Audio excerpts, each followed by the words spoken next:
Salut tout le monde, merci d'avoir cliqué. Je m'appelle Joshua. J'ai 29 ans et, il y a environ un an, j'ai dû regarder mes propres beaux-frères se faire passer les menottes pour être entrés par effraction dans ma propriété. Avant de vous raconter comment leur arrogance pure et incroyable a conduit à des accusations criminelles et à briser ma famille, faites-moi une faveur et dites-moi d'où vous me regardez dans les commentaires ci-dessous. C'est toujours incroyable de voir jusqu'où ces histoires voyagent. Très bien, allons-y. L'appel téléphonique qui a tout changé est arrivé à 1h17, par une froide nuit de vendredi en novembre. Le genre de froid qui vous pénètre jusqu'aux os. Ma femme, Clara, et moi dormions profondément. La sonnerie soudaine et stridente de mon téléphone sur la table de chevet a résonné comme une alarme dans une maison silencieuse. Je l'ai cherché à tâtons, mon cœur battant déjà la chamade contre mes côtes. Les appels en pleine nuit n'annoncent jamais de bonnes nouvelles. Allô, ai-je marmonné, la voix empâtée par le sommeil. Monsieur Evans. C'est Frank Miller. Ce nom m'a réveillé instantanément. Frank était le gestionnaire immobilier que j'avais engagé pour ma maison à la montagne. Un ancien chef de la police avec une voix ferme qui imposait toujours le respect. Et en ce moment, sa voix était tendue, urgente. Frank, que se passe-t-il? Est-ce que tout va bien? J'ai bien peur que non, a-t-il répondu. Ces mots étant brefs et professionnels. L'alarme périmétrique de votre propriété s'est déclenchée il y a environ 15 minutes. J'ai un flux en direct des caméras de sécurité. 2 individus ont forcé l'entrée par une porte latérale. Les services du shérif ont été dépêchés sur place. Ils sont à environ 5 minutes. Mon sang n'a fait qu'un tour. 2 individus. Savez-vous qui ils sont? Je pensais à des délinquants locaux. Peut-être des jeunes. Il y a eu une légère pause à l'autre bout. Oui, monsieur. Je le sais. Leurs visages sont clairs comme le jour sur la caméra. J'ai croisé les photos que vous m'avez données des membres de votre famille, juste au cas où. Il a pris une grande inspiration. Ce sont vos beaux-frères, Mark et Tom. Pendant une seconde, le monde s'est arrêté. Je ne pouvais plus respirer. J'ai eu l'impression de recevoir un coup de poing dans le ventre. Mark, le mari de ma sœur Rebecca, et Tom, le mari de ma sœur Sarah. Ça n'avait aucun sens. C'était impossible. Mais Frank Miller n'était pas le genre d'homme à faire des erreurs. Clara était maintenant assise, le visage pâle dans la faible lueur des lampadaires à l'extérieur de notre fenêtre. Josh, qu'y a-t-il? Qu'est-ce qui ne va pas? Je ne trouvais pas les mots. J'ai juste tendu le téléphone vers elle, ma main tremblant légèrement. J'ai mis Frank sur haut-parleur. Frank, pouvez-vous répéter cela? Il l'a fait, calmement, factuellement, ils ont utilisé des coupes-boulons sur la chaîne du portail, ont endommagé la serrure de la porte principale avant de forcer une fenêtre pour accéder à la porte latérale. Les autorités sont en route. Je vous suggère, avouez à votre femme de venir ici aussi, mais s'il vous plaît, conduisez prudemment. Nous avons raccroché. Le silence dans la pièce était assourdissant. Clara s'est contentée de me dévisager. Ses yeux étaient écarquillés par un mélange de choc et d'une terrible et triste compréhension. Elle savait, tout comme moi, que ce n'était pas un acte aléatoire. C'était l'explosion nucléaire à la fin d'une longue et laide guerre que je n'avais jamais voulu mener. Pendant que nous enfilions des vêtements, mon esprit s'emballait, partant en vrille vers le passé. Ce cauchemar, cet appel de 1h du matin. Ce n'était pas le début. C'était la fin. Le vrai début. L'étincelle qui avait allumé la mèche s'était produite 3 mois plus tôt, sous le chaud soleil d'été. Lors d'un barbecue familial qui avait tellement mal tourné qu'il ressemblait à une scène de comédie noire. En attrapant mes clés de voiture, mon esprit n'arrêtait pas de hurler la même question, comment diable en sommes-nous arrivés là? Rembobinons de 3 mois. C'était un samedi brûlant du mois d'août, le genre de journée où l'air est lourd et étouffant. Mes parents, Richard et Eleanor, organisaient leur barbecue estival annuel. Honnêtement, je voulais être n'importe où ailleurs. Ces réunions de famille étaient devenues une corvée, un champ de mines de commentaires passifs-agressifs et de jalousie à peine voilée, venant principalement de mes 2 sœurs aînées, Rebecca et Sarah. Clara le ressentait aussi. En nous garant devant la maison de banlieue de mes parents, elle a posé une main sur mon bras. « Prêt pour ça ?» a-t-elle demandé, d'une voix douce. J'ai forcé un sourire. Autant que je puisse l'être. Essayons juste de survivre jusqu'au coucher du soleil.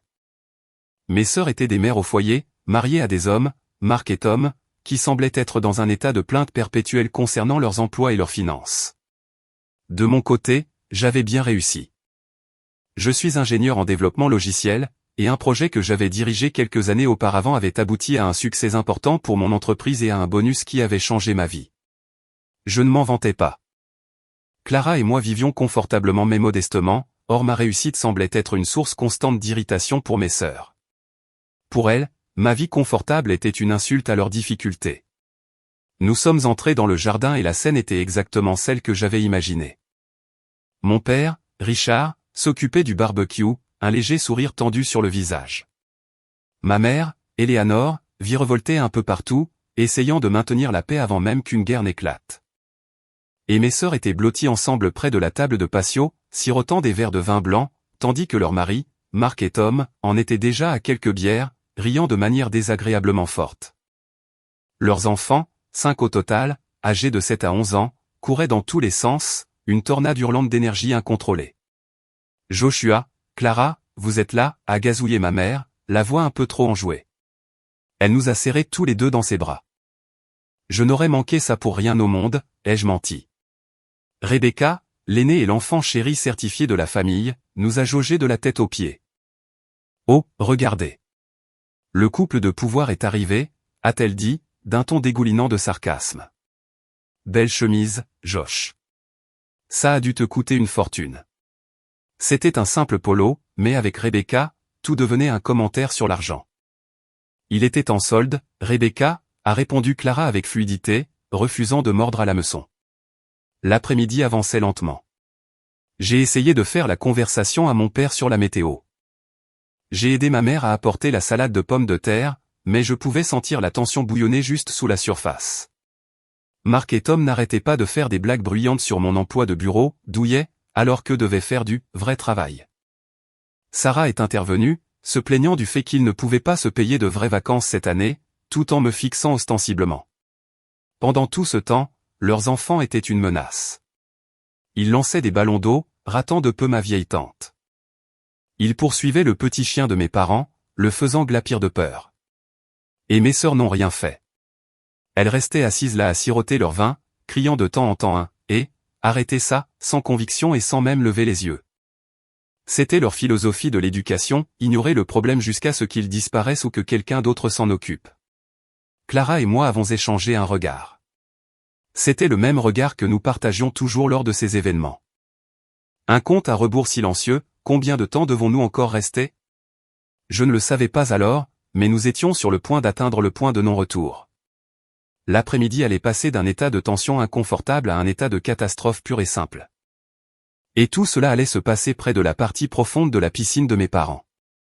L'élément déclencheur, comme c'était souvent le cas, impliquait les enfants. Une amie de mes parents, une douce dame âgée prénommée Linda, était assise au bord de la piscine, trempant juste ses pieds dans l'eau pour se rafraîchir. J'ai vu mes 3 neveux aînés, les 2 garçons de Rebecca et l'aîné de Sarah, se faufiler derrière elle. Je connaissais cette lueur dans leurs yeux. C'était de la pure malice, sans aucune considération pour les conséquences. Les garçons, n'y pensaient même pas, ai-je dit d'une voix basse mais ferme. Ils ont juste ricané et, dans une poussée coordonnée, ont jeté Linda dans la piscine. Elle est tombée avec un énorme plouf, hurlant sous le choc. Elle était toute habillée. Son sac à main, qui était sur ses genoux, est tombé avec elle, son téléphone et ses lunettes coulant au fond. Mon père s'est précipité pour l'aider à sortir de l'eau, crachotant et terrifié. Ma mère a couru chercher des serviettes. Et qu'ont fait mes sœurs? Rebecca a ri. Oh mon Dieu, les garçons. Vous êtes de petits démons, a-t-elle dit comme s'ils venaient d'accomplir un tour astucieux. J'étais furieux. Rebecca, ce n'est pas drôle. Elle aurait pu se blesser. Oh, détends-toi, Joshua, s'est-elle moquée. Ce n'est qu'un peu d'eau. Linda allait bien, mais ces garçons n'avaient pas fini. Gris de leur victoire, ils ont tourné leur attention vers moi. Ils sont arrivés en chargeant, tous les 3, dans le but de me pousser à mon tour. Je les ai esquivés facilement. C'était presque comique. Leur élan les a emportés vers l'avant, et avec une série de cris de surprise, tous les trois ont dégringolé dans la partie profonde de la piscine. Soudain, les rires se sont arrêtés.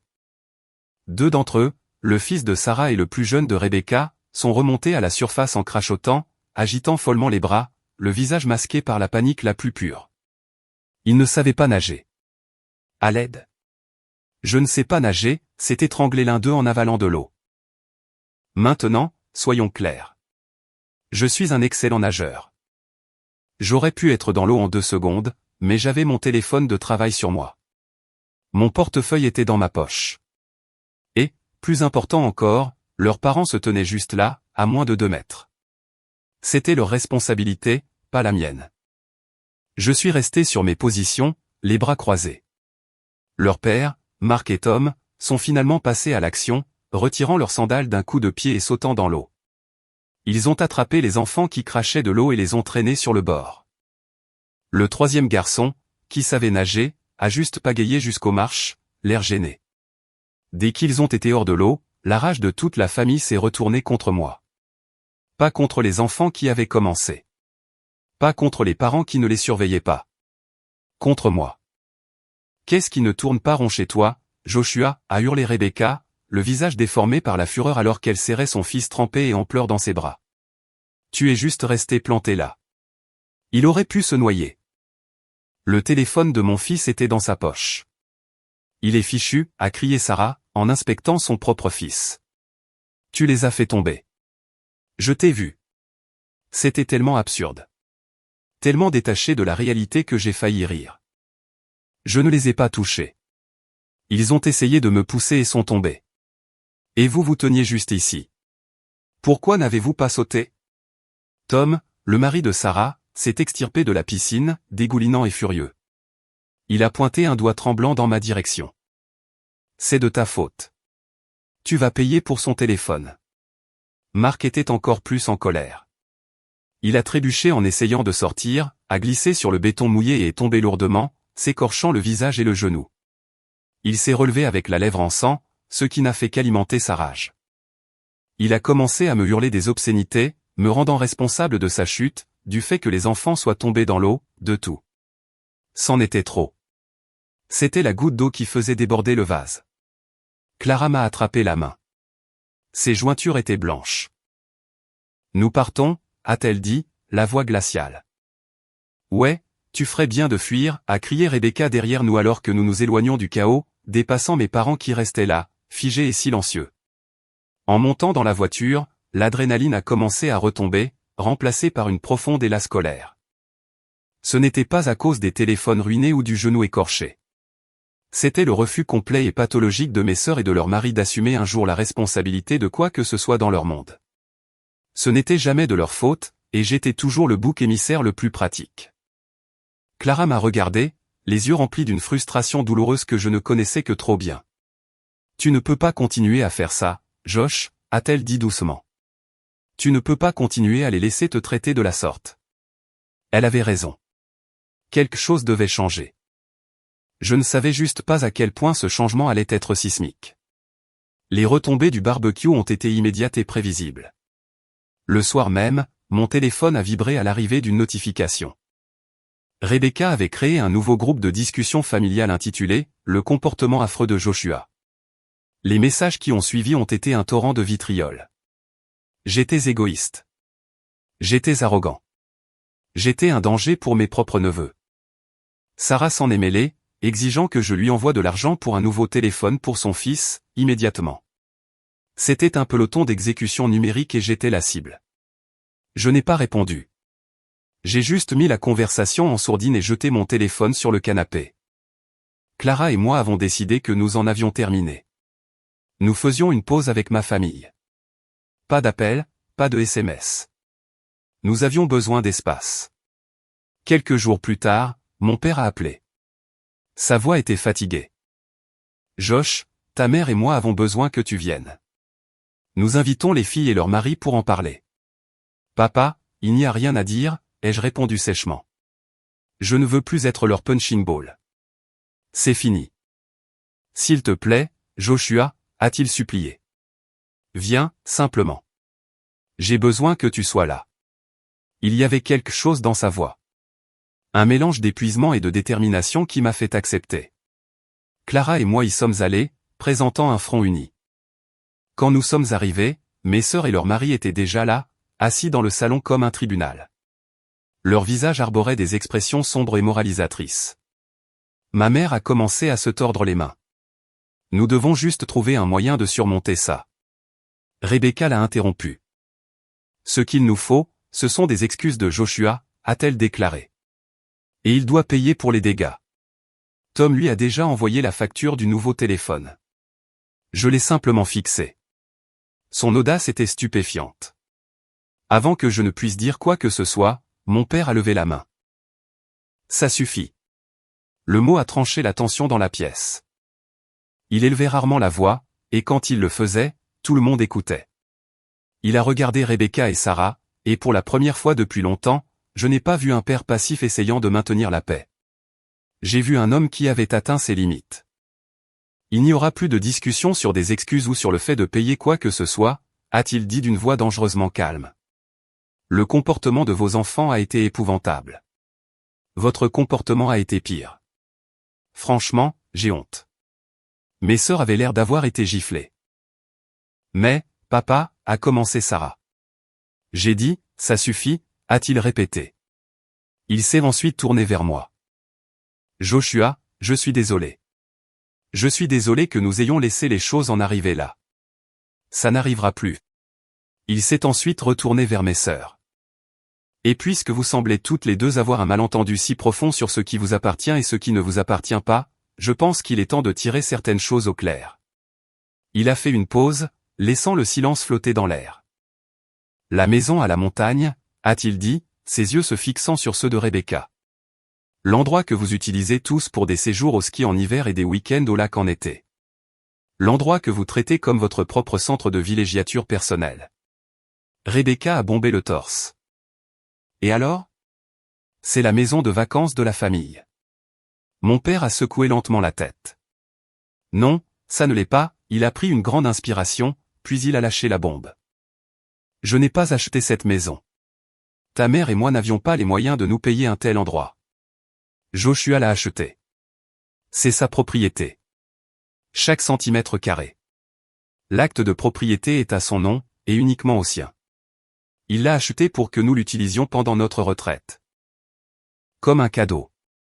Un cadeau dont vous avez tout abusé pendant des années. Le silence qui a suivi était total.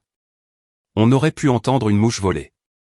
Mes sœurs et leur mari se sont contentés de fixer la scène, leurs bouches littéralement grandes ouvertes. Les expressions suffisantes et moralisatrices avaient fondu, remplacées par un choc pur et sans mélange. Ils ont regardé d'avant en arrière entre mon père et moi, comme s'ils essayaient d'assimiler une impossible nouvelle réalité. La dynamique du pouvoir dans cette pièce n'a pas simplement changé. Elle a volé en 1 million d'éclats. Et à sa place, un nouveau conflit, bien plus dangereux, était sur le point de naître. La révélation concernant la maison a plané dans l'air pendant des semaines. Mes sœurs ne m'ont pas contacté et, franchement, j'en étais soulagé. Ce silence était un répit bienvenu. J'ai pensé que peut-être, juste peut-être, elles avaient enfin compris le message. Peut-être que le choc et la gêne avaient été suffisants pour les forcer à réévaluer leur comportement. Comme j'avais tort. Ce que je ne savais pas, c'est qu'en coulisses, une toute autre tempête se préparait. Environ 1 mois après cette réunion de famille désastreuse, ma sœur Rebecca s'est présentée chez mes parents, seule et en larmes. Je l'ai appris plus tard par mon père, qui était dégoûté par toute cette affaire. Elle est allée directement voir ma mère, Eleanor, sachant qu'elle était la plus influençable. Elle a raconté une histoire larmoyante sur la façon dont son mari Marc risquait d'être licencié. Ils étaient en retard sur le paiement de leur prêt hypothécaire. Leur dette de carte de crédit s'accumulait. L'histoire était conçue pour attirer un maximum de sympathie, se dépeignant, elle et sa famille, comme les victimes d'un monde cruel. Ma mère, dont le cœur a toujours été trop tendre pour son propre bien, surtout lorsqu'il s'agissait de son aîné, l'a écouté avec une expression de douleur. Et puis Rebecca a révélé le véritable but de sa visite. « Maman, je dois avouer quelque chose », a-t-elle dit, la voix tremblante avec ce que je ne peux que supposer être de faux remords. Nous avons des problèmes depuis un moment maintenant, et j'ai fait quelque chose. Je l'ai fait pour maintenir notre tête hors de l'eau. Elle a avoué à ma mère que, pendant les 3 dernières années, elle avait secrètement loué ma maison à la montagne. Ma maison. Elle l'avait mise sur Airbnb et VRBO. Elle avait géré un calendrier, sélectionné les locataires et encaissé les paiements, tout cela à mon insu. Elle a présenté cela comme l'acte désespéré d'une mère essayant de subvenir aux besoins de sa famille. Elle a prétendu que c'était juste pour quelques week-ends par-ci par-là, juste assez pour couvrir leurs factures. Mais quand ma mère l'a pressée pour obtenir des détails, la vérité s'est avérée bien plus laide. Ce n'était pas juste quelques week-ends. C'était des vacances régulières, des week-ends prolongés, la saison de ski entière. Elle gérait une véritable entreprise de location illégale en utilisant ma propriété. Elle avait empoché des dizaines de milliers de dollars. De l'argent généré par l'usure de mes meubles, mes charges, ma propriété. Et le pire, ma mère ne me l'a pas dit. Elle l'a gardé secret. Elle a écouté les aveux de Rebecca. Et au lieu d'être horrifiée, elle a ressenti de la pitié. Elle a vu sa fille souffrir et son instinct a été de la protéger, au lieu de faire ce qui était juste et de m'appeler. Mon père, cependant, ne s'est pas laissé si facilement influencer.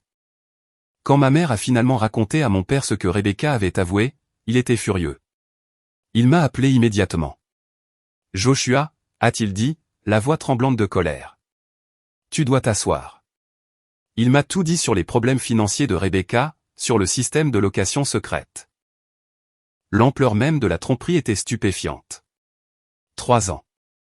Pendant 3 ans, elle avait profité de ma générosité, trahissant ma confiance de la manière la plus profonde qu'on puisse imaginer. Le sentiment qui m'a envahi n'était pas seulement de la colère. C'était un froid et dur sentiment de trahison qui coupait plus profondément que tout ce que j'avais pu ressentir auparavant. Ce n'était pas seulement ma sœur. C'était la réalisation que ma propre mère avait su et avait choisi de prendre son parti. J'ai ressenti une profonde solitude à ce moment-là. C'était Clara et moi contre eux. Les lignes avaient été tracées, et juste au moment où j'assimilais tout ça, on a sonné à ma porte. J'ai regardé par le Judas. C'était Rebecca et Sarah qui se tenaient sur mon porche d'entrée. Leur visage était un mélange de désespoir et de défi. Elles n'étaient pas là pour s'excuser. Elles étaient là pour faire des exigences. La guerre venait d'arriver à ma porte.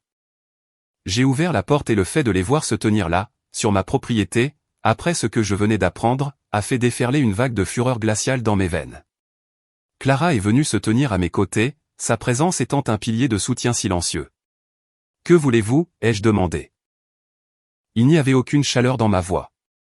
Rebecca, toujours la reine du drame, a essayé de forcer une expression larmoyante. « Josh, il faut qu'on parle. Nous sommes une famille. » « La famille ne se vole pas pendant 3 ans, Rebecca, ai-je rétorqué. Son visage s'est durci. L'acte de la victime s'est évaporé, remplacé par l'arrogance brute qui se cachait toujours juste sous la surface. Je n'ai rien volé. J'étais débrouillarde. Je prenais soin de ma famille. Quelque chose que tu ne pourrais pas comprendre puisque tu n'as pas d'enfant. C'était un coup bas. Et c'était du Rebecca tout craché. Quand elle est acculée, elle attaque. Nous avons des problèmes, Josh, est intervenue Sarah d'une voix suppliante. Marc pourrait perdre son travail. Nous avons besoin des revenus de la location. Je l'ai juste fixé, abasourdi. Les revenus? Ce ne sont pas vos revenus. C'est ma maison. Vous vous entendez parler, là? Elle est juste là, vide la plupart du temps, a cinglé Rebecca. C'est un actif gaspillé. Nous l'avons simplement rendue productive. Tu as tellement, Josh. Ton gros salaire, ta vie luxueuse. Pourquoi ne peux-tu pas partager un peu? Pourquoi dois-tu être si égoïste? L'hypocrisie était si épaisse que je pouvais à peine respirer. Elle m'avait volé des milliers de dollars, et elle me traitait d'égoïste. Cette conversation est terminée, ai-je dit en faisant le geste de fermer la porte. Rebecca a mis la main pour l'arrêter. Ses yeux étaient sauvages. Non, tu ne comprends pas. Ce n'est plus seulement une question de revenus de location. Marc et moi, nous comptions sur cet argent pour le fonds universitaire des enfants. Tu ne peux pas juste nous couper ça. Tu leur dois bien ça. C'est à ce moment-là que quelque chose s'est brisé en moi. L'audace pure et astronomique de cette déclaration, moi, la personne qu'elle avait volée, je devais maintenant payer les études universitaires de ses enfants. Clara s'est avancée. Rebecca, tu dois partir maintenant. Non. A-t-elle hurlé. Il nous est redevable. Il doit à cette famille. Papa nous a dit que tu avais acheté cette maison pour eux, pour leur retraite. C'est pratiquement un héritage. Ils l'ont juste eu un peu en avance. Nous y avons droit. Partez de ma propriété, ai-je dit, d'une voix dangereusement basse. Vous n'êtes pas les bienvenus ici. Vous n'utiliserez pas ma maison. Vous ne louerez pas ma maison. Et vous ne remettrez plus jamais les pieds sur cette montagne. Est-ce clair? Sarah a commencé à pleurer. Mais qu'allons-nous faire? Ça, ai-je dit en la regardant droit dans les yeux, ce n'est pas mon problème. Il est temps que toi, ta sœur et vos bons à rien de mari appreniez à voler de vos propres ailes. Je leur ai claqué la porte au nez. Je pouvais entendre Rebecca hurler de l'autre côté, me traitant de tous les noms. J'ai appuyé mon front contre le bois frais de la porte, le cœur battant. Clara a passé ses bras autour de moi. Je suis tellement désolé, Josh, a-t-elle murmuré. J'ai secoué la tête. Ne le sois pas. Ça a juste rendu les choses très, très claires. Les lignes n'étaient plus seulement tracées. Elles étaient gravées dans le marbre. Mes sœurs avaient déclaré la guerre. Et j'ai réalisé avec une sombre certitude que je n'avais d'autre choix que de me défendre. Ce n'était plus seulement une question de maison. C'était ma vie, ma tranquillité d'esprit, et mon avenir. Et j'allais le protéger, quoi qu'il en coûte. La confrontation sur le pas de ma porte était une déclaration. Mes sœurs n'allaient pas reculer. Elles croyaient sincèrement avoir droit à ma propriété et elles étaient prêtes à déchirer la famille pour l'obtenir. Ce soir-là, Clara et moi nous sommes assis et avons élaboré un plan. Le temps où j'étais le petit frère gentil et conciliant était révolu. Il était temps de protéger mes biens. Dès le lendemain matin, j'ai passé un coup de fil. J'avais fait des recherches sur les sociétés de gestion immobilière, plus particulièrement celles spécialisées dans la sécurité. J'en avais trouvé une dirigée par un homme nommé Frank Miller. Le site web indiquait qu'il était un chef de la police à la retraite et que son entreprise avait d'excellentes évaluations. C'était l'homme dont j'avais besoin. Je l'ai rencontré pour un café l'après-midi même. Frank avait la cinquantaine bien entamée, avec une présence calme et imposante.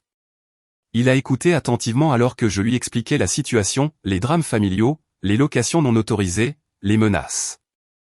J'ai omis les détails les plus dramatiques, présentant la chose comme un simple besoin de sécuriser une propriété contre une utilisation familiale non autorisée. Il n'a pas posé de questions indiscrètes, il a simplement hoché la tête, son expression restant professionnelle. J'ai déjà vu des situations comme celle-ci, a-t-il dit de sa voix grave et rocailleuse. La famille peut être ce qu'il y a de plus délicat. Il vous faut des limites claires, indéniables. Des limites physiques. Je l'ai engagé sur le champ. Je lui ai donné un mandat clair, verrouiller l'endroit. Le rendre impénétrable. Frank n'a pas perdu de temps. Le lendemain, il s'est rendu à la maison de la montagne. Il a fait changer les serrures de toutes les portes et fenêtres. Il a installé un système de sécurité de pointe, complet, avec des caméras couvrant chaque angle de l'extérieur et tous les points d'entrée. Il m'a donné une application sur mon téléphone me permettant de voir les flux en direct quand je le souhaitais. La dernière étape, et la plus importante, concernait le portail principal. On accédait à la propriété par une longue allée de gravier avec un lourd portail en fer à l'entrée. Mes sœurs et leur mari avaient tous le code de la serrure électronique. Frank a fait installer une chaîne très résistante et un énorme cadenas de qualité industrielle. Le portail était désormais scellé.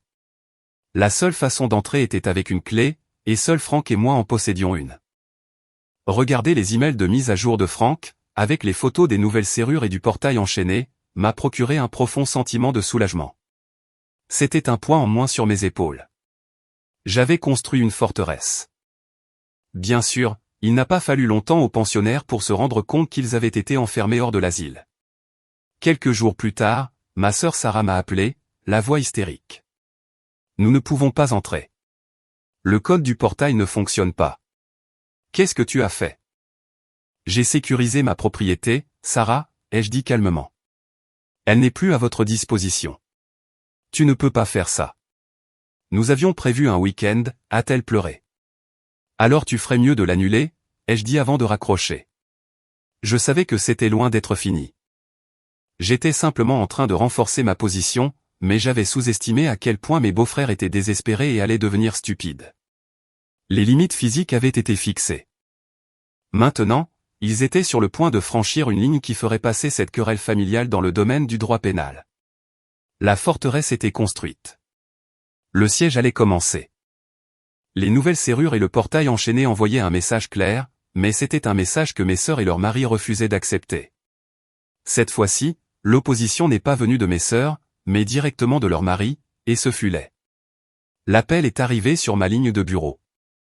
J'étais au beau milieu d'une réunion et j'ai vu le nom de Marc s'afficher sur l'écran de mon téléphone. Je ne sais pas pourquoi j'ai décroché. Peut-être que j'ai senti qu'il fallait que j'affronte ça de front. Je me suis excusé et je suis sorti dans le couloir. « Que veux-tu, Marc ?» ai-je dit en gardant la voix basse. « Espèce de fils de » a-t-il grogné. Il n'y a pas eu de préambule. Tu crois que tu peux nous exclure de la propriété de notre propre famille? Ce n'est pas l'endroit de ta famille, Marc. C'est chez moi. Nous en avons déjà parlé. Je m'en fous de savoir de qui le nom est sur un bout de papier. A-t-il marmonné, pâteux. Je pouvais dire qu'il avait bu. Rebecca est dévastée. Tu déchires cette famille pour une stupide maison. Je ne suis pas celui qui a menti et volé pendant 3 ans, Marc. C'est elle qui l'a fait.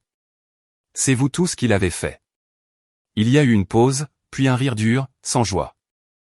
Tu sais, on te rendait service, en gardant un œil sur l'endroit, en s'assurant qu'il ne tombe pas en ruine.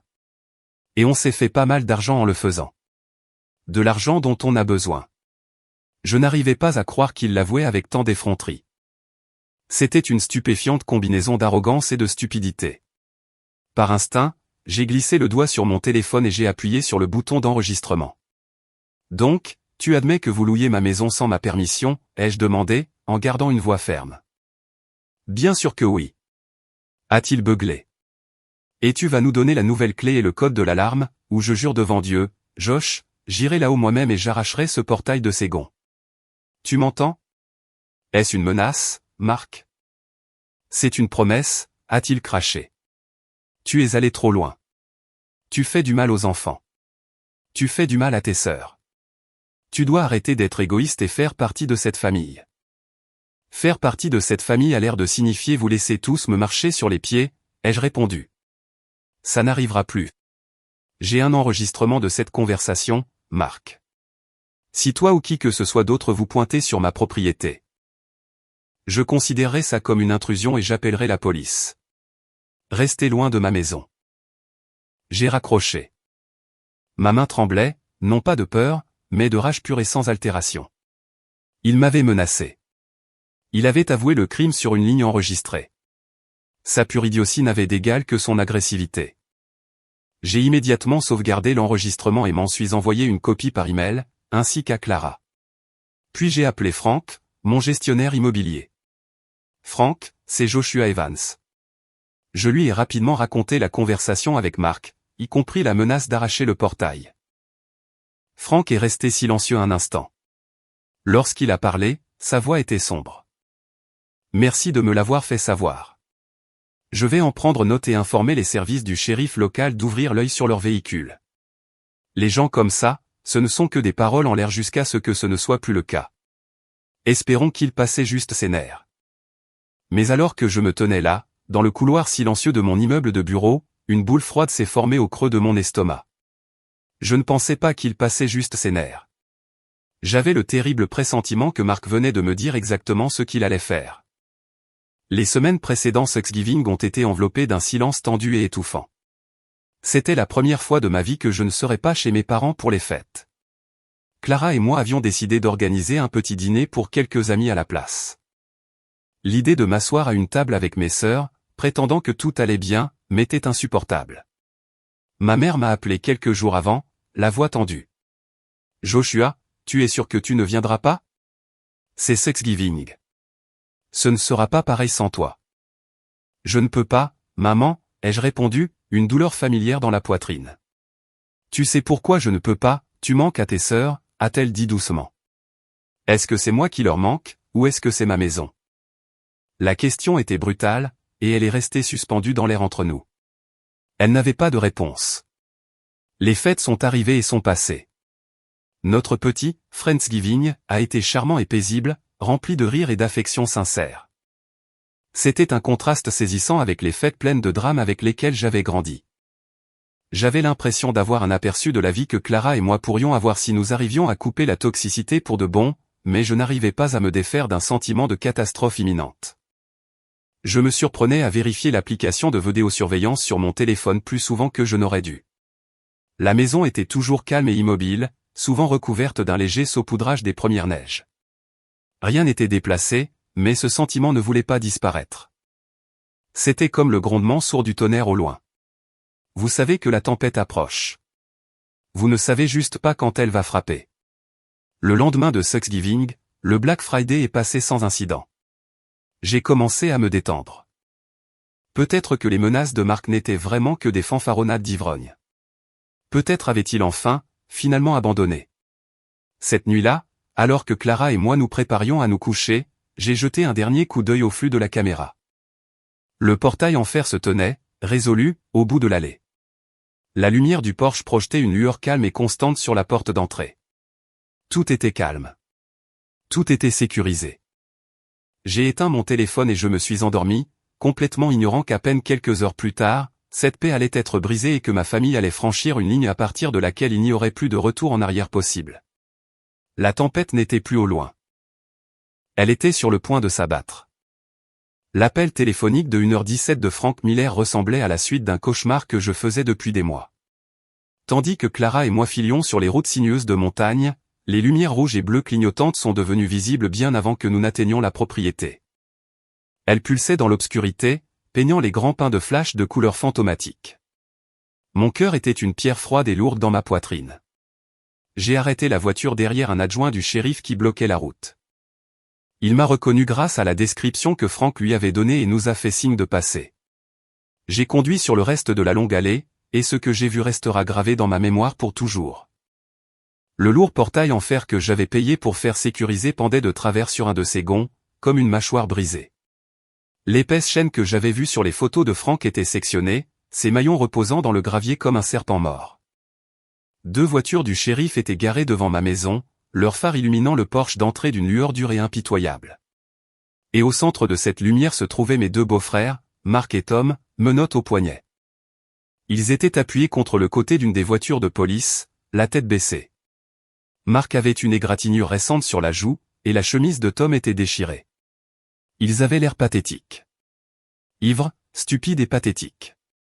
Frank était là, parlant à un adjoint qui semblait être en charge. Il nous a vus et s'est approché, le visage grave. Ils ont fait exactement ce qu'ils ont dit qu'ils allaient faire, a dit Frank d'une voix grave. Ils ont utilisé une paire de coupe-boulons industriels sur la chaîne. On dirait qu'ils ont essayé d'ouvrir la porte d'entrée avec un pied de biche. Et quand ça n'a pas marché. Ils ont brisé une petite fenêtre sur le côté de la maison pour atteindre le loquet de la porte de service. Il a pointé la porte d'entrée. Je pouvais voir les entailles profondes dans le bois autour de la serrure, éclatées et hideux. L'alarme s'est déclenchée à la seconde où la fenêtre s'est brisée. A poursuivi Frank. Je les avais en vidéo en direct.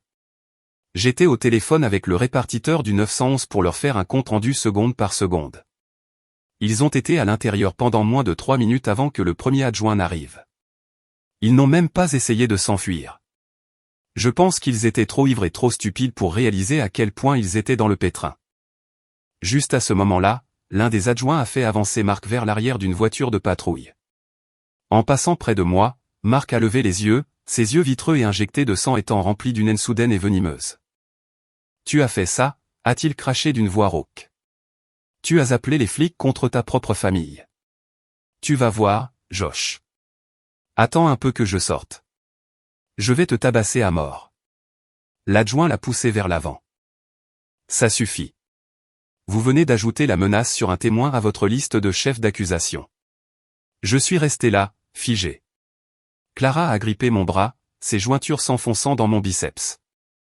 Ce n'était plus une querelle de famille. C'était une scène de crime. Ce n'étaient pas juste mes beaux-frères imbus d'eux-mêmes. C'étaient des accusés au pénal qui venaient de me menacer devant un policier. J'ai regardé les dommages sur ma maison. Le portail cassé, la porte éclatée, la fenêtre brisée. C'était une manifestation physique des dommages qu'ils avaient causés à notre famille.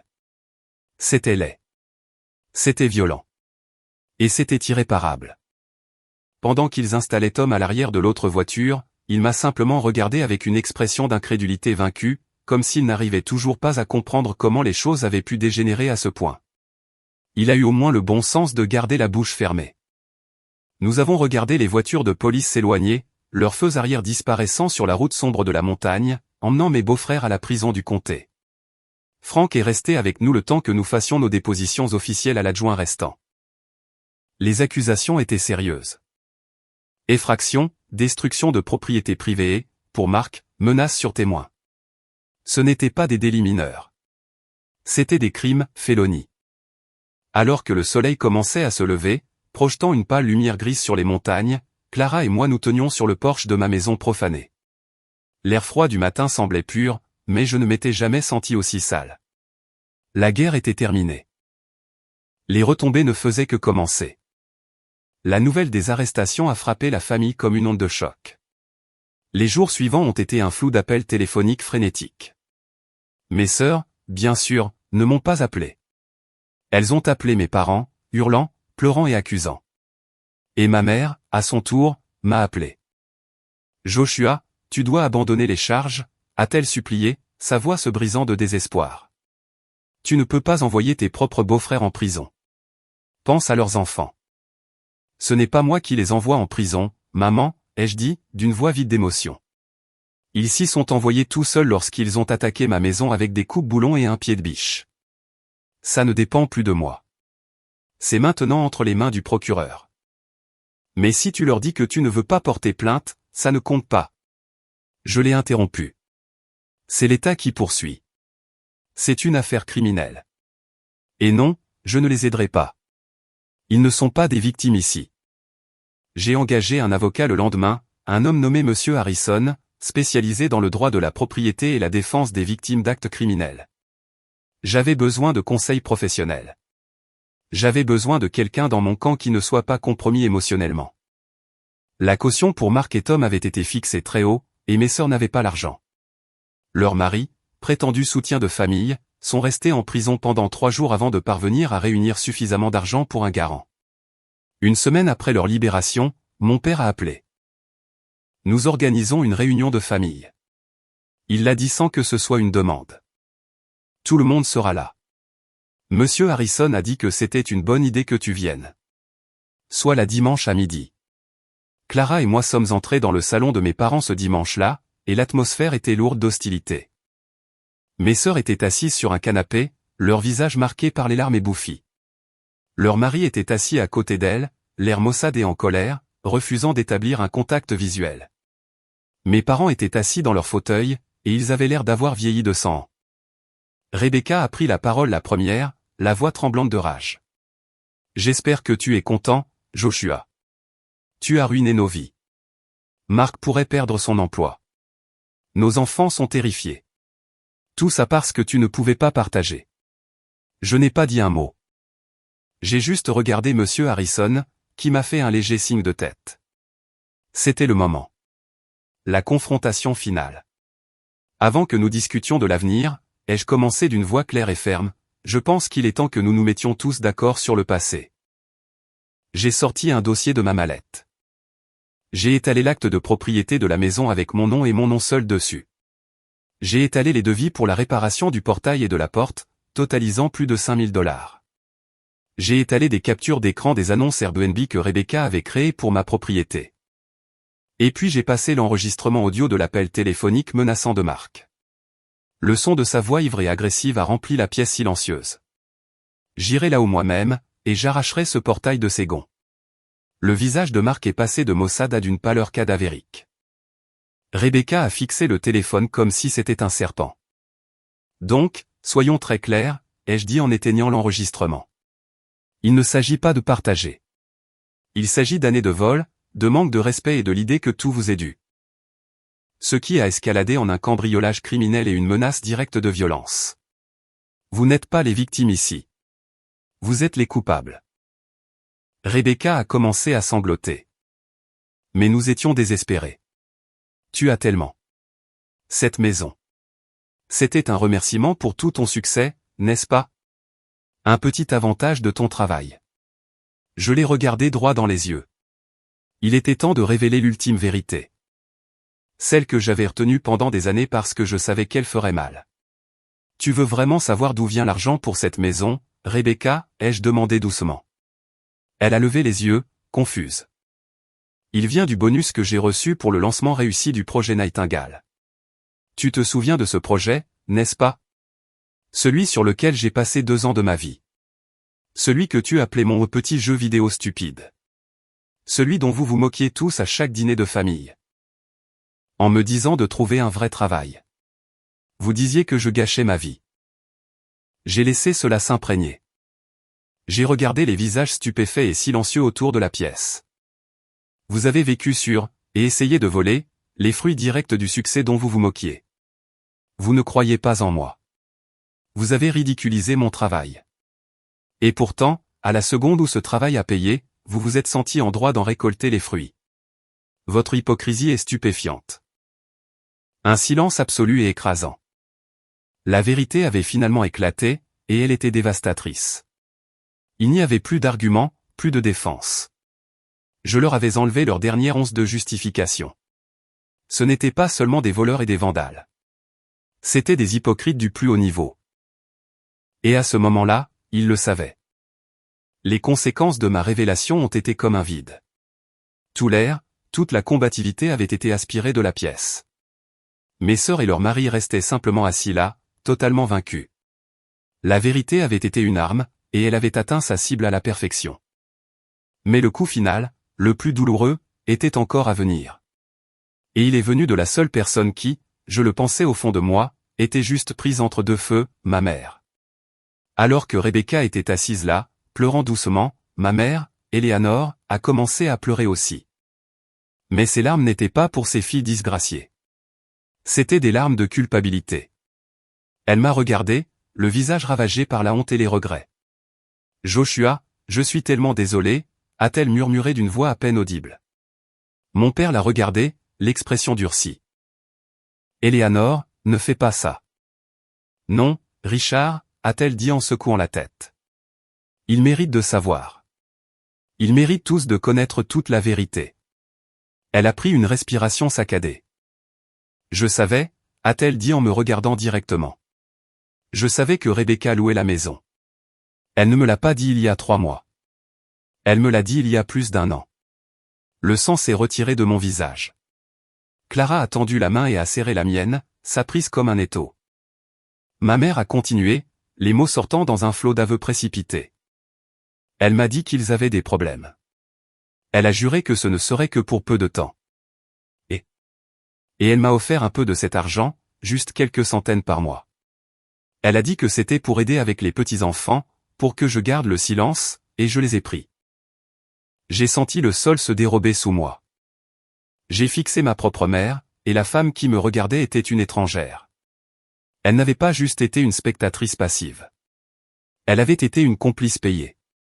Elle avait accepté de l'argent, le prix du silence, qui avait été volé à son propre fils. Eleanor, comment as-tu pu, a murmuré mon père. Sa voix était remplie d'une douleur si profonde que c'en était terrifiant. Il avait l'air totalement trahi. Je voulais juste l'aider, a pleuré ma mère. C'est ma fille. Je ne voulais pas la voir lutter. Et moi? Ai-je demandé d'une voix dangereusement calme. Ne suis-je pas ton fils? Elle n'a pas pu répondre. Elle a juste enfoui son visage dans ses mains et a sangloté. C'est là le véritable moment où la famille s'est brisée. Ce n'étaient pas les fractions. Ce n'étaient pas les arrestations. C'était cette confession silencieuse et dévastatrice. Le fait de savoir que la loyauté de ma propre mère était à vendre, et que ma sœur l'avait achetée à bas prix. Le favoritisme que j'avais ressenti toute ma vie n'était pas seulement dans ma tête. C'était réel, et ça avait un prix. Monsieur Harrison, mon avocat, s'est éclairci la voix, nous ramenant à la sombre réalité de la situation. Peut-être, a-t-il dit doucement, devrions-nous discuter des termes de l'accord juridique. La pièce était froide. L'illusion de la famille avait été brisée, remplacé par le langage transactionnel et dur de la loi. Il n'y avait pas de retour en arrière possible. Devant le désastre émotionnel des aveux de ma mère mis à nu, Monsieur Harrison a pris le contrôle de la pièce. Le ton est passé du drame familial à la négociation juridique. Il a exposé les termes de l'accord que je proposais. C'était simple, et ce n'était pas négociable. Premièrement, a-t-il commencé d'une voix calme et autoritaire. Mon client ne réclamera pas de dommages et intérêts au civil au-delà du coût des réparations, qui s'élève à $5280. Un chèque certifié de ce montant devra être livré à mon bureau d'ici une semaine. Il a fait une pause, regardant Mark et Tom. Deuxièmement, vous allez tous les deux écrire une lettre d'excuse formelle à M et Madame Evans. Il a ensuite fait glisser un document sur la table basse. Troisièmement, et c'est le plus important, vous allez tous signer cet accord juridiquement contraignant. Il s'agit par essence d'une ordonnance restrictive. Vous acceptez de n'avoir aucun contact, direct ou indirect, avec mon client ou sa femme. Pas d'appel téléphonique, pas de mail. Pas de visite à leur domicile ou sur leur lieu de travail. Toute violation de cet accord sera immédiatement signalée à la police. La tête de Rebecca s'est relevée d'un coup. Aucun contact, pour toujours? Il ne peut pas faire ça. Il le peut et il le fait, a répondu Monsieur Harrison platement. C'est le prix de sa coopération avec le bureau du procureur. Il a expliqué la dernière partie. S'il signait l'accord, payait pour les dommages et écrivait les excuses, je parlerai au procureur. J'expliquerai que, bien que le crime soit grave, ma préoccupation première était la sécurité future et la tranquillité de ma famille. Je soutiendrai un accord de plaidé coupable qui réduirait les accusations criminelles à un simple délit d'intrusion, entraînant probablement une mise à l'épreuve et une lourde amende, mais pas de peine de prison. Si vous refusez de signer, a conclu Monsieur Harrison, alors mon client coopérera pleinement avec l'accusation. Nous fournirons l'enregistrement de la menace, les preuves du système de location sur plusieurs années. Et je recommanderai personnellement que le procureur requiert la peine maximale possible pour les accusations criminelles. C'était un ultimatum, leur liberté en échange de ma liberté par rapport à eux. Ils se sont regardés. Ils savaient qu'ils n'avaient pas le choix. Leur bluff avait été démasqué, leurs crimes exposés. Ils étaient acculés. À travers ses larmes, Sarah a hoché la tête. Tom, ayant l'air totalement anéanti, a hoché la tête lui aussi. Rebecca a regardé Mark, qui fixait le sol, la mâchoire serrée, avant de donner un hochement de tête brusque et plein de ressentiment. Ils ont signé les papiers. Une semaine plus tard, un chèque est arrivé au bureau de mon avocat. 2 lettres d'excuses guindées et mal écrites sont arrivées par la poste. Nous avons respecté notre part du marché. À l'audience, l'accord de plaidé coupable a été accepté. Ils ont été mis à l'épreuve. J'avais gagné, mais ça ne ressemblait pas à une victoire. Ça ressemblait à un enterrement. J'avais perdu mes sœurs. J'avais perdu la mère que je pensais avoir. J'avais réussi à amputer une partie toxique de ma vie. Mais la douleur fantôme était immense. La limite était fixée, claire et juridiquement contraignante. Maintenant, tout ce qu'il me restait à faire, c'était de voir si je pourrais un jour guérir. Les premiers mois après la signature de l'accord ont été étranges. Le silence de mes sœurs était à la fois une bénédiction et un rappel constant et bourdonnant du gouffre qui s'était ouvert entre nous. Il n'y avait plus de SMS de colère, plus de messages vocaux dramatiques, juste rien. C'était la paix dont j'avais tant rêvé. Mais c'était une paix née d'un conflit, et il a fallu s'y habituer. Ma relation avec mes parents était fracturée, peut-être de manière irréparable. Mon père et moi avons commencé à construire quelque chose de nouveau. Nous nous retrouvions pour le petit déjeuner une fois par semaine, juste tous les deux. Nous parlions de sport, de travail, de tout sauf de la famille. C'était sa façon de me soutenir, de choisir son camp sans prononcer les mots. Je l'appréciais plus qu'il ne le savait. Ma mère était une autre histoire. Nos conversations étaient guindées et gênées. Elle n'abordait jamais ce qui s'était passé, et moi non plus. Sa trahison flottait entre nous, comme un rideau épais et étouffant. Je l'aimais, mais je ne savais pas si je pourrais un jour lui faire confiance à nouveau. Clara a été mon roc à travers tout ça. Elle m'a aidé à naviguer dans le chagrin, la colère et le lent et douloureux processus d'acceptation. Avec la toxicité disparue, nos vies sont devenues plus calmes, plus heureuses. Nous avons commencé à rêver de notre propre avenir. Un avenir qui n'était pas dicté par la prochaine crise familiale. Environ 6 mois après l'incident, j'ai pris une décision. La maison à la montagne était souillée. Chaque fois que j'y pensais, je ne voyais pas les vues magnifiques ou la cheminée douillette. Je voyais un portail cassé, une porte éclatée, et les visages de mes beaux-frères menottés. La joie avait disparu, alors je l'ai vendue. Le marché était bon, et elle s'est vendue rapidement. L'aubaine financière a été importante. Clara et moi avons pris cet argent, l'argent qui avait été la source de tant de douleurs, et nous en avons fait quelque chose de beau. Nous avons acheté une petite maison de charme sur la côte, un endroit avec vue sur l'océan et une brise marine. C'était notre endroit, un nouveau départ. Personne dans ma famille n'avait l'adresse. Une année s'est écoulée, une année de croissance silencieuse et de guérison. Nous nous sommes installés dans notre nouvelle maison, notre nouvelle vie. Le nœud constant d'anxiété dans mon estomac s'était finalement dénoué. J'apprenais que parfois, le seul moyen de sauver une relation est d'y mettre fin. Et que parfois, la seule famille sur laquelle on peut vraiment compter est celle qu'on a choisie. Mon père nous a rendu visite à la maison sur la plage. Il se tenait sur notre terrasse, regardant l'océan. Et pour la première fois depuis le début de toute cette épreuve, il a souri d'un sourire sincère et détendu. « Tu as bien fait, mon fils », a-t-il dit doucement. « Tu t'es construit une belle vie.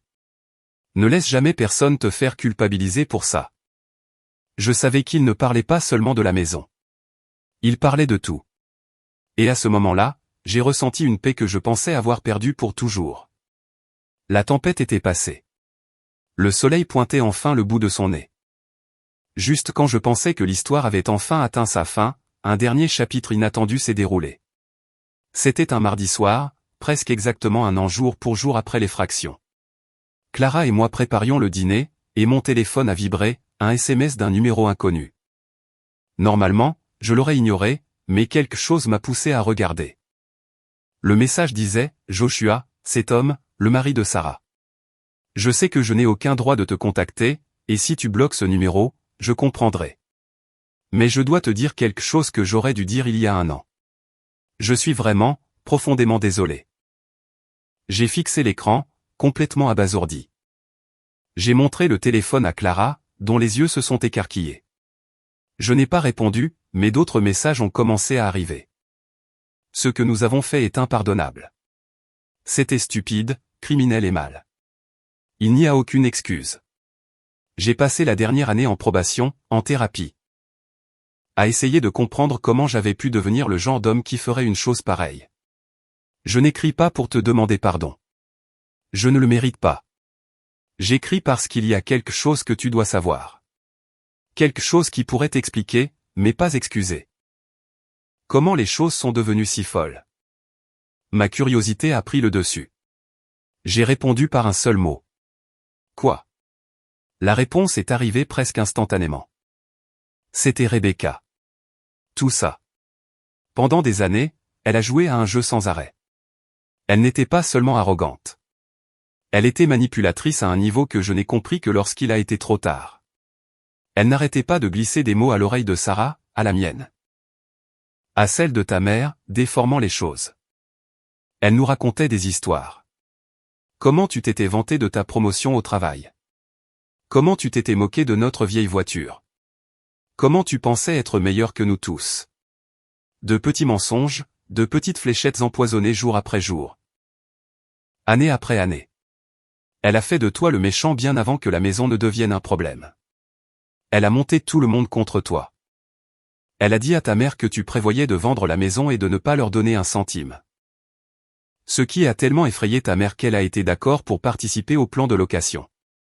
Elle a dit à Sarah que tu avais traité ses enfants de sales gosses après la fête à la piscine. Mensonge après mensonge. L'idée de la location venait d'elle. La confrontation chez toi était son idée. Même l'effraction. C'est elle qui a poussé Marc en lui disant que tu te moquais d'eux et que tu n'oserais jamais appeler les flics pour ta famille. Elle l'a convaincu que c'était la seule façon de te montrer qui était le patron. Je n'essaie pas de rejeter la faute. Je suis un homme adulte. J'ai fait mes propres choix. Mais j'ai été idiot et je me suis fait manipuler par un maître en la matière. Sarah et moi suivons une thérapie de couple. Nous n'y arriverons peut-être pas. Marc et Rebecca sont en train de divorcer. La pression financière et les problèmes judiciaires les ont brisés. Elle se bat contre lui pour la garde des enfants en ce moment. J'ai juste pensé que tu devais savoir que le monstre dans ton histoire n'était pas seulement l'arrogance. Il avait un nom. Et c'était Rebecca. J'ai lu les messages à haute voix à Clara. Nous sommes restés là, dans notre cuisine. Le soleil couchant peignait la pièce en orange et or. Tout cela prenait un sens d'une logique écœurante. Le venin pur, les attaques coordonnées, la façon dont ma mère s'était si facilement retournée contre moi. Ça n'avait pas été une combustion spontanée de jalousie.